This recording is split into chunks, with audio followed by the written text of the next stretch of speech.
Amid heightened fears of an escalating global trade war, India is all set to introduce retaliatory tariffs worth $240 million next week on a revised list of 30 items imported from the US. This is to counter the American move to unilaterally hike duties on Indian steel and aluminium. India had asked the US to exempt it from the earlier levy of 25% on steel and 10% on aluminium, but that had been rejected by the US.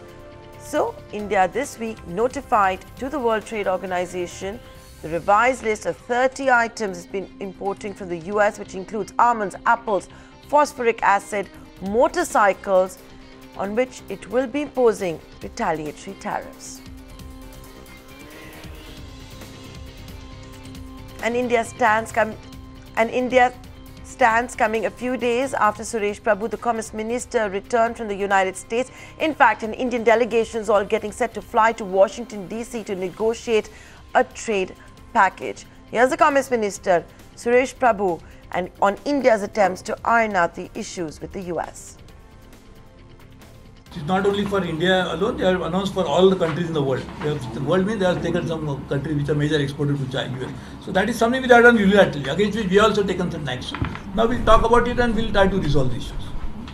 Iran and India have a very long-standing relationship. And when there was earlier also, there were sanctions some time back. That time also we have dealt with Iran. So there is already some precedent. But every time we look at the issues in a way that our relationship with Iran will continue. We'll also ensure that we adhere to and follow all the international law, and we'll implement it within that period.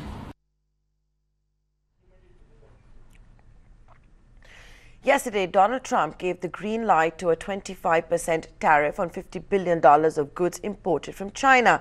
The tariffs will apply to a total of 1,102 products divided into two parts. So the first set of tariffs will be on $34 billion of Chinese imports, encompassing 818 product lines. This is going to be effective from 6th of July.